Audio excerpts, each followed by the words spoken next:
Fantasy Island is an American television series that originally aired on the American Broadcasting Company network from 1977 to 1984. A revival of the series originally aired on the same network during the 1998-99 season. The series was created by Gene Levitt. Original series. Before it became a television series, Fantasy Island was introduced to viewers in 1977 and 1978 through two made-for-television films. Airing from 1978 to 1984, the original series starred Ricardo Montalban as Mr. Rourke, the enigmatic overseer of the mysterious island somewhere in the Pacific Ocean, where people from all walks of life could come and live out their fantasies, albeit for a price. Rourke was known for his white suit and cultured demeanor, and was initially accompanied by an energetic sidekick Tattoo, played by Hervé Villechaize. Tattoo would run up the main bell tower to ring the bell and shout, "The plane! The plane!" to announce the arrival of a new set of guests at the beginning of each episode. This line, shown at the beginning of the show's credits, became an unlikely catchphrase because of Villechaize's spirited delivery and French accent. In later seasons, he would arrive in his personal go-kart, sized for him, and recklessly drive to join Rourke for the visitor reception while the staff scrambled to get out of his way. From 1980 to 1982, Wendy Schaal joined the cast as a beautiful brown-eyed blonde assistant named Julie. The producers dismissed Villechaize from the series before the 1983-1984 season, which ended up being its last, and Tattoo was replaced by a more sedate butler type named Lawrence, played by Christopher Hewitt. Lawrence's personality was exactly the opposite of Tattoo's in many ways. For instance, Lawrence was also responsible for the bell ringing, but instead of climbing to the tower he simply pushed a button outside to have the bell ring automatically. A Grumman-Widgeon aircraft was used for the series. As each visitor exited the plane, Rourke would describe to Tattoo the nature of their fantasy, usually with a cryptic comment suggesting the person's fantasy will not turn out as they expected. Rourke would then welcome his guests by lifting his glass and saying, "My dear guests, I am Mr. Rourke, your host. Welcome to Fantasy Island." This toast was usually followed with a warm smile, but sometimes his eyes would show concern or worry for a guest's safety. Very little is known about the man known as Mr. Rourke, and it is not clear if that is his first, last, or only name. Although most guests know him as Mr. Rourke, many people close to him, including past lovers, have referred to him only as Rourke, which suggests he may not have any other names. He is the sole owner and proprietor of Fantasy Island. Rourke's actual age is a complete mystery. In the pilot film, he comments how the guests who come to his island are so mortal, and there are hints throughout the series that suggest Rourke may be immortal. In Elizabeth, a woman from Rourke's past appears, but it is revealed that she died over 300 years ago. Another episode even suggests that he was once intimate with Cleopatra. However old he is, Rourke has come to know many seemingly immortal beings over his time on Earth, including ghosts, a genie, the mermaid Nia, the goddess Aphrodite, and even Uriel, the angel of death. In 2 episodes, Rourke even faces the devil, who has come to the island to challenge him for either a guest's immortal soul or his. It is mentioned this is not the first time they have confronted each other, and Mr. Rourke has always been the winner. In the second story, the devil himself was one of the island's guests, claiming he was only there to relax and had no interest in Rourke's soul at the time. However, this turned out to be yet another ruse. Rourke had a strong moral code, but he was always merciful. He usually tried to teach his guests important life lessons through the medium of their fantasies, frequently in a manner that exposes the errors of their ways. And on occasions when the island hosted terminally ill guests, he would allow them to live out one last wish. Rourke's fantasies were not without peril, but the greatest danger usually came from the guests themselves. In some cases people were killed due to their own negligence, aggression, or arrogance. When necessary, Rourke would directly intervene when the fantasy became dangerous to the guest. For instance, when Tattoo was given his own fantasy as a birthday gift, which ended up with him being chased by hostile natives in canoes, Mr. Rourke suddenly appeared in a motorboat, snared Tattoo's canoe with a grappling hook and towed it away at high speed to help him escape. Another instance was in the 1980 episode With Affection,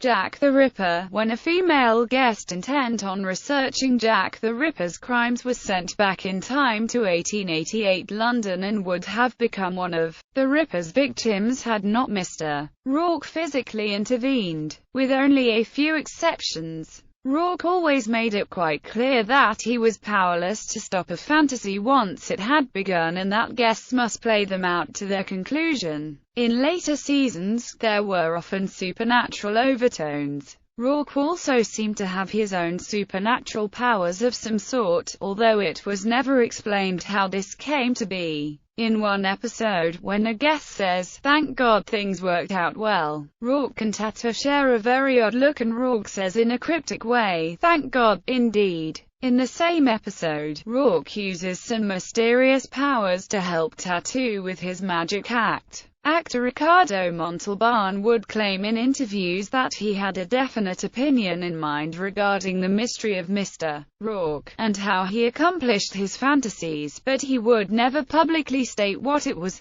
Years after the show was off the air, in an interview with the Academy of Television Arts and Sciences, Montalban finally revealed that his motivation was imagining Rourke as a fallen angel whose sin was pride, and that Fantasy Island was purgatory. Each episode would alternate between 2 or 3 independent storylines as the guests experienced their fantasies and interacted with Rourke. When reruns of the show went into syndication, a half-hour version was offered, in which each hour-long original show was split to 2 separate half-hour shows in which only one guest story was told in each half-hour episode. This made it obvious that the original episodes had been planned in such a way that each guest or family got off the plane separately, did not interact with the other guest or family, and was given almost exactly half the time of the original episode. Often the fantasies would turn out to be morality lessons for the guests. For example, one featured a couple who clamored for the good old days being taken back to the Salem witch trials, sometimes to the point of putting their lives at risk, only to have Rourke step in at the last minute and reveal the deception. It is mentioned a few times that a condition of visiting Fantasy Island is that guests never reveal what goes on there. A small number of guests decided to make the irrevocable choice to stay permanently, living out their fantasy until death. One such person was an actor who had been in a Tarzan-type television series in the 1960s. Aside from a clip show, the only episode with a single storyline was The Wedding, in which terminally ill Helena Marsh returned to Fantasy Island to spend her last days as Rourke's wife. The fantasy cost in the first film. It was noted that each guest had paid $50,000 in advance for the fulfillment of their fantasies and that Fantasy Island was a business. In Return to Fantasy Island, Rourke told Tattoo that he sometimes dropped the price when a guest couldn't afford the usual fee because he believed everyone should be given a chance to have their fantasies fulfilled. Afterwards, it became clear that the price a guest paid was substantial to him or her, and for one little girl whose father was one of Rourke's guests, she had emptied her piggy bank to have her fantasy with her father fulfilled. On numerous occasions, a guest had not paid for the trip at all but instead won it as a result of a contest. Those who came by winning contests were usually the unknowing beneficiaries of rigged contests in order to disguise to themselves and others the real reason for their coming as part of someone else's fantasy. The nature of a fantasy varied from story to story and were typically very personal to each guest on some level. They could be as harmless as wanting to be reunited with a lost love to something more dangerous like tracking down a cold-blooded killer who murdered someone close to the guest. Usually, the fantasy would take an unexpected turn and proceed down a quite different path than the guest expected. Some resolve in the monkey's paw style. He or she would then leave with some new revelation or renewed interest about themselves or someone close to them. Many times, Rourke would reveal in the end that someone they met during the course of their fantasy was another guest living a fantasy of their own. Both guests often left the island together. However, one guest had no particular fantasy and was simply there to relax and enjoy himself. Although some fantasies were rooted in the real world, many others involved supernatural or mythological elements. Time travel was often a required element, if not a specific request, to fulfill one's fantasy. Rourke often preceded particularly risky fantasies with a stern warning, word of caution, or even suggestion that the guest select another fantasy instead. He would then inform his guests that he was powerless to stop a fantasy once it had begun and must allow the fantasy to play out until its ultimate conclusion. However, in life-or-death cases, he would invariably intervene and ensure his guests' safety. Guest stars episodes. 1998 series. In 1998, ABC revived the series in a Saturday time slot.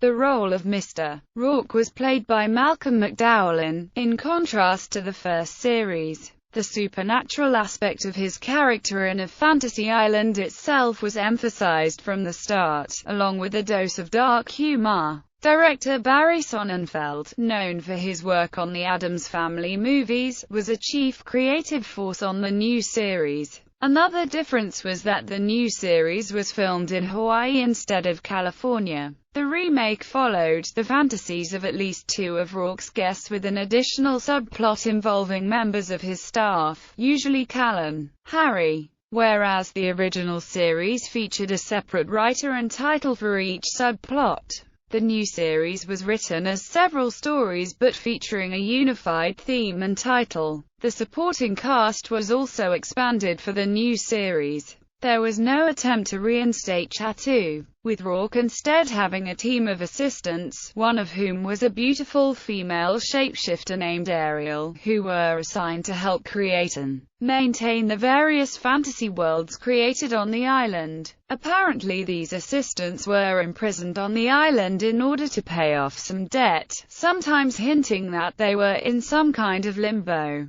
With many parallels between the regulars and William Shakespeare's The Tempest. It was strongly hinted that the island itself was the source of Rourke's mysterious powers, as his assistants have been shown wielding its magic with varying degrees of success. Miranda, Rourke's adopted daughter, was human but grew up on the island with similar powers as well. The series was cancelled midway through the season, with the remaining episodes airing on the Sci-Fi Channel. This version also aired on UPN. In an attempt to contrast this series with the original, the new Mr. Rourke usually wore black. In the first episode, he picked the single black suit out of a closet of white ones and ordered that the rest be burned. Also during the first episode, an assistant came into Mr. Rourke's office, shouting, "The planes! The planes!" Mr. Rourke ordered the assistant to never do that again. Episodes of the revived series regularly open and ended with a sequence set in a travel agency that actually books the fantasies. Operated by two elderly travel agents played by Fivush Finkel and Sylvia Sidney, Rourke gave them their assignments by stuffing contracts into a pneumatic tube that somehow connected the island with the travel agency and the outside world.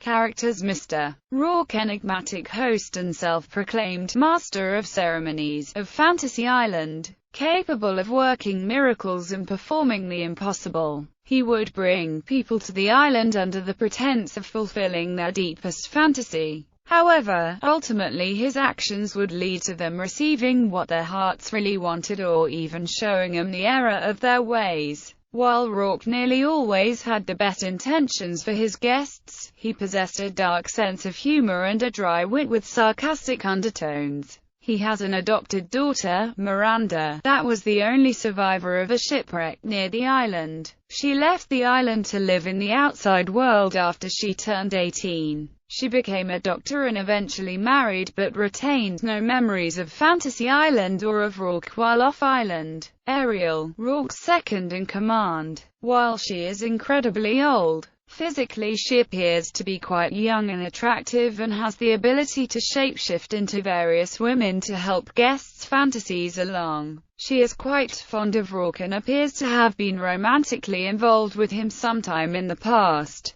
She claims to have been with as many men as there are grains in a fistful of sand. Cal, while primarily introduced as the island's bellhop, he was also shown to have various other duties such as bartender, waiter, cook, and even helicopter pilot. In his former life, he was a small-time criminal but earned a chance to start life anew at the age of 10 near the end of the season. Harry, the island hotel's concierge. He was apparently the concierge of a burning hotel from which Rourke rescued him. Fisher, a travel agent who arranges trips to Fantasy Island at the start of each episode. There is a possibility that this is a punishment. Clear, she operates the travel agency with Fisher. Episode syndication. In Canada, episodes of the original series are aired during prime time some evenings and again on the weekend on TV Land. In Greece, episodes are aired very early in the morning every day on Mega Channel. All 7 seasons are also currently available through a Canadian subscription to Netflix.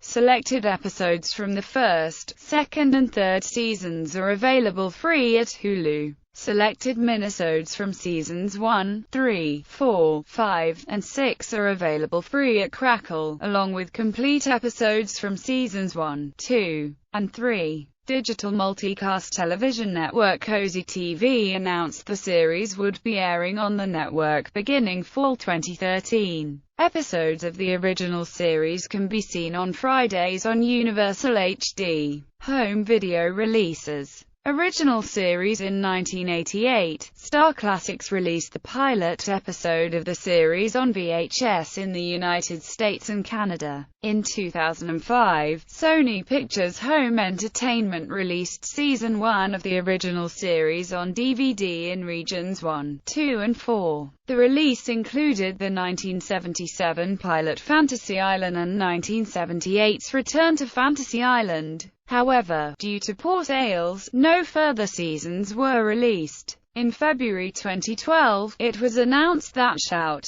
Factory had acquired the rights to the series in Region 1. They subsequently released the second season on DVD on May 8, 2012. Season 3 was released on October 23, 2012. Ratings: 1977, 1978. Number 17. 1978, 1979. Number 22. 1979, 1980. Number 28. 1980, 1981. Number 17. 1981, 1982. Number 30. 1982, 1983. Not in the top 30. 1983, 1984. Not in the top 30.